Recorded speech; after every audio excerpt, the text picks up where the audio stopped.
Okay, well, just what was that experience like a couple nights ago? Another nail biter between those two teams, and it just seemed like there was so much like raw emotion and passion on the floor from your group. Yeah, I feel like we have a young team, and just being a young team, like every game is a hard fought win, and we have a lot of guys out there like Chet. He didn't get to play last year, and I know every moment for him is an important moment. And just seeing him happy in that moment, then a team, just the crowd, everybody, everything was just crazy, and just sharing that moment, that experience with the team. Like I feel like we're all hyped to be there. Yeah, having been kind of along the ride with Chet all last year, see him get the and one last night and make the big pass to Lou late. I mean, what's going through you as you're getting to see your teammate make some big plays in situations that he just wasn't getting last year.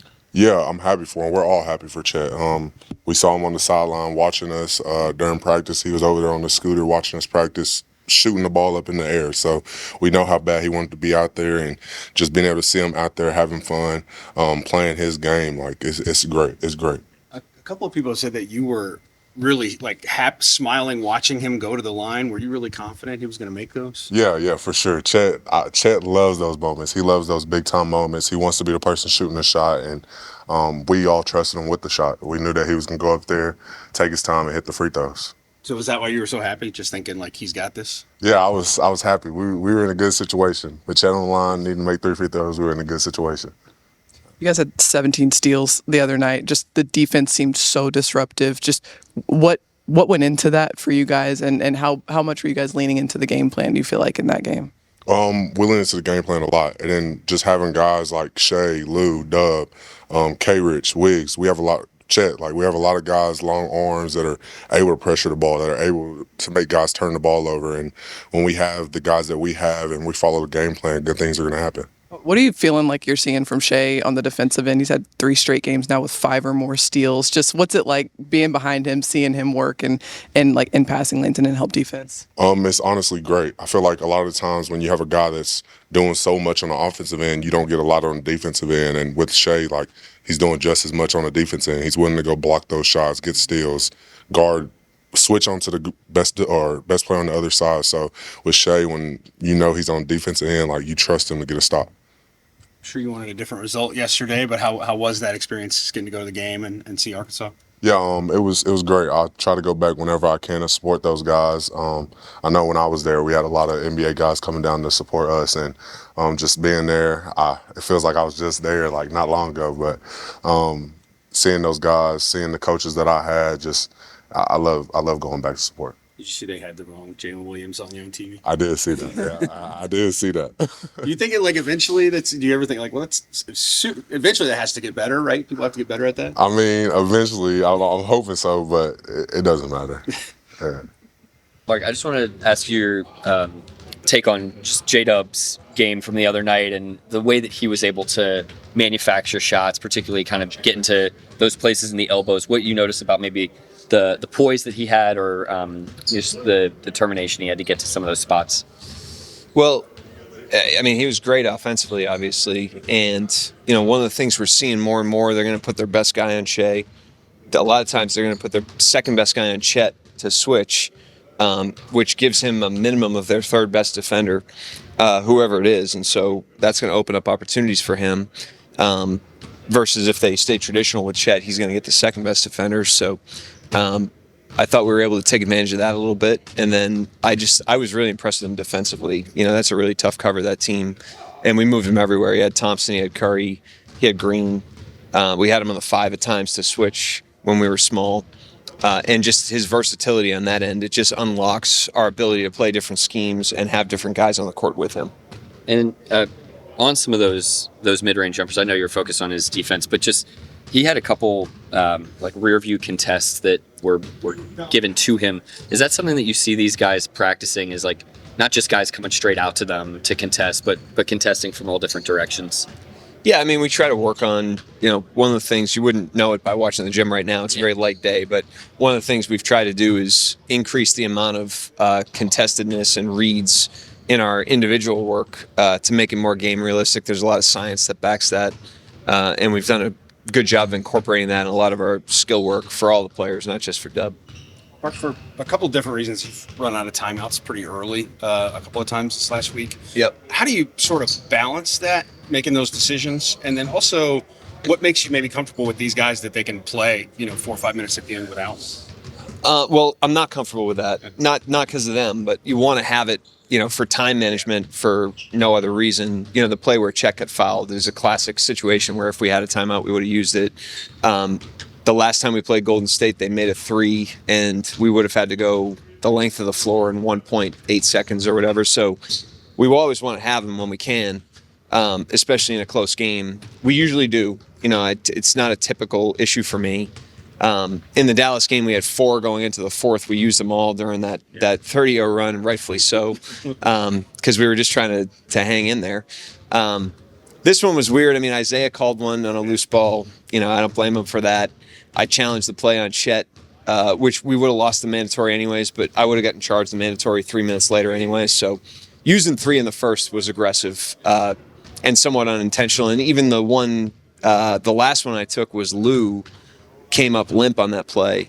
And, I didn't want to play in that close of a game. You don't want to play 4-on-5, because then you end up losing by 6 and you have a timeout to show for that. So that's the balance. If I feel like we're going to lose the game before you get to the last couple of minutes, I'll burn through all of them. But typically I'm taking 2 under the 2-minute mark as a regular practice.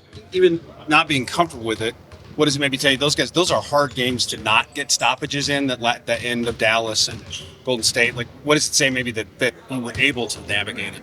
Yeah, I think they've done a great job with that. And even when you have 2 timeouts, in the last 2 minutes, you're looking at probably 7 more possessions of offense and maybe not 7, 6 more possessions of offense and defense. So there's 12 possessions total. And you've got to be able to kind of think on your toes on, when do you trap, when do you foul? If you're winning, how do you attack the traps and fouls? How do you manage the clock? There's not enough timeouts. You only get 2 under 3 minutes. So there's not enough timeouts to be able to, it's not a video game. You can't give individual instructions every possession. So the teams have to think on their toes. And we've been in a lot of those situations over the last couple of years, and they've done a great job of recognizing those situations. We try to teach through them when we make mistakes. We actually could have handled the overtime better once we went up by 10. So we'll watch that and learn from it at some point. I know this is still such a young team. You're still trying to see what you have. With late situations like that, and the Warriors alone have put you in some tough late game situations. What are you maybe seeing from this group that you didn't see coming into the season in terms of temperament or just game management, stuff like that?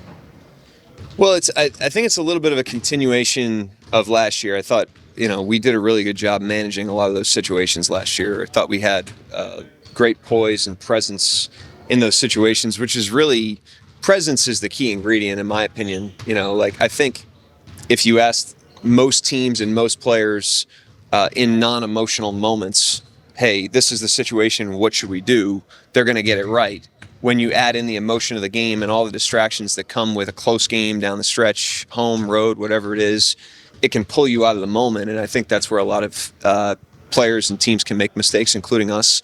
But I think this team has done a nice job of staying present in those moments and just playing the next possession, understanding the length of the game and executing, again, we're not perfect. We weren't perfect in the Golden State game, but, we'd like to be good more often than not. And I think we have been. Yeah, in that ability to stay present, where does that come from? How is that possible?